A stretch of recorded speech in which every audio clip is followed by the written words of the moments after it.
December 2019, and I can be as Tinhatish as I want. So, if you look at lingo, slang, and the weird phrases people used from all of the decades in recorded history, like, I don't know, just look at how the cool kids would talk from all recorded time periods, like whatever hipsters or beatniks were saying back in, I don't know, the 1930s.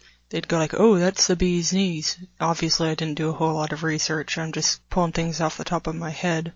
Or groovy man, or calling people cats, and stuff like that. You know, slang and jargon and the things people would say, especially if they were cool and promoted throughout the decades.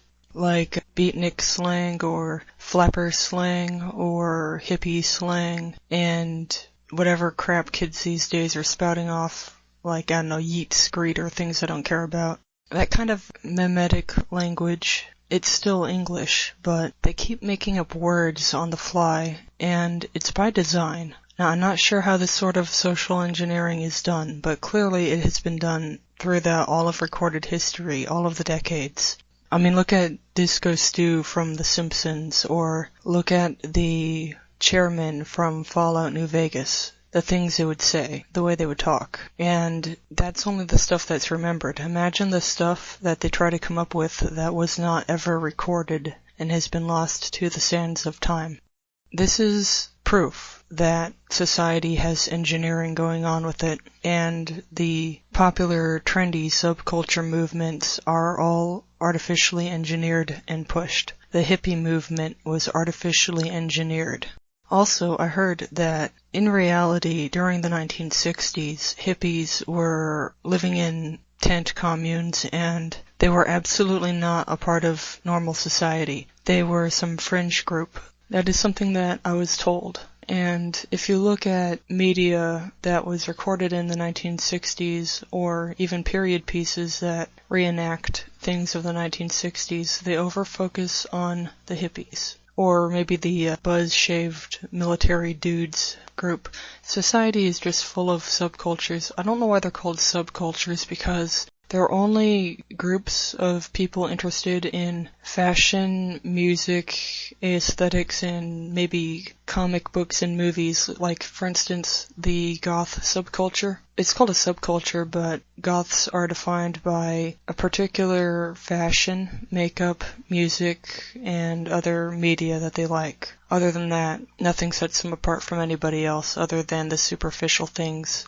Same thing with emo or furry or whatever. They're just defined by fashion and the media that they like. And we've all noticed how much technology has rapidly developed. And now I can get even more Tinhatish because I can do that. So we have our children's media icons like Super Mario or Mickey Mouse or Betty Boop or Popeye or whatever. They can date back to a very, very, very long time. Felix the Cat. These are cartoons because cartoons are visual sugar. If you want to get a child's attention, make a cartoon exist. It doesn't matter if it's good or bad. If it's a cartoon, a child will want to see it because it's visual sugar. Live action and photographs are too raw and full of noise, and children their brains cannot handle live action and photos and raw noise. But cartoons, I mean, if you hear, like, nothing but a voice track, like if you're in one room and someone's watching a cartoon in the next room, you know it's a cartoon purely from the audio quality. You can tell from the way the voices are in the microphone and the sound design. If it was live action, you would hear more depth from several different fashions of microphones on the soundstage. That's just an example. So these cartoons, comic books, and video games are very simplistic in design because, you know, obviously children want that. It's already refined. Anyway, so that explanation aside, some of these characters date back to hundreds of years. Well, okay, not hundreds of years.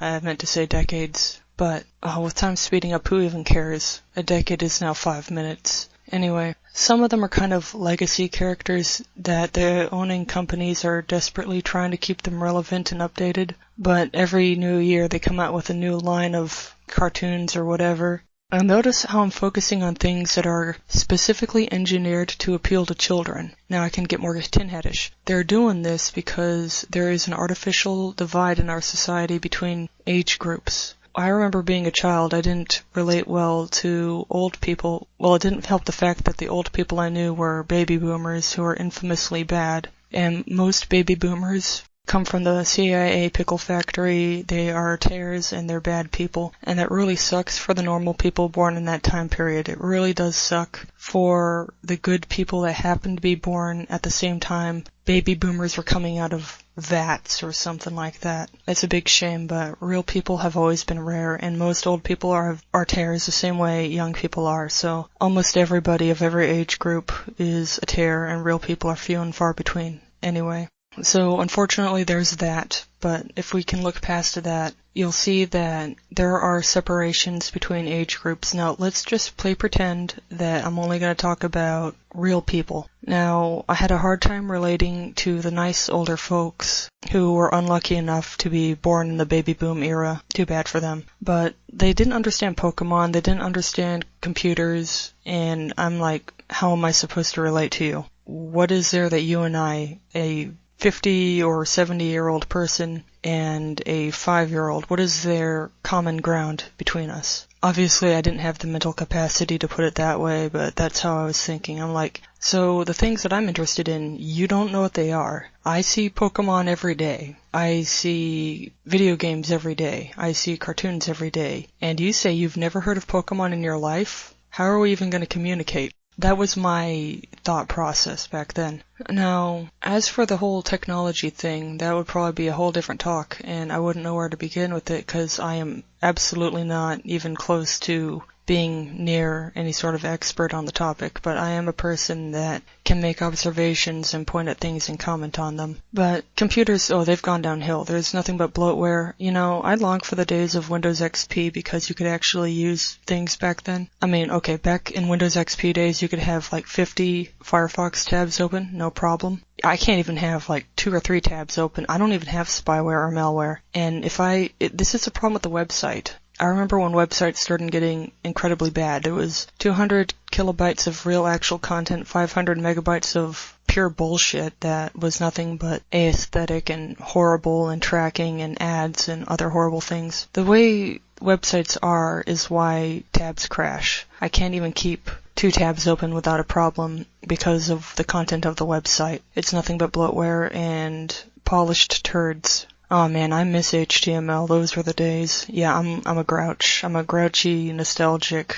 cavewoman. You know what I mean. Cavemen aren't exactly real, but I think that's what I am. That's my job. I'm a cavewoman. Anyway, I don't even know where to begin with that, but there is an artificial divide between age groups. A part of it is making technology more of a part of everyday life. Now, past a certain point, up to a certain point, it was a good thing. Dishwashers are good. Vacuum cleaners are good. Things like that. As for automobiles, somebody else could talk about that, but I hate the way that they've become mandatory, and Cash for Clunkers was actually all about destroying cars that did not have GPS. Their cover story was they wanted to stimulate the economy, but the real reason was these perfectly good and nice cars were destroyed because they didn't have built-in tracking devices. Oh boy, I don't know where to get into the next segment, but I think technology got more bullshitty so that older people could not use it, and that younger people would go, "What are you talking about, Grandma? You don't know what this is? I can't even talk to you, Grandma. You're from a different alternate universe." I don't know.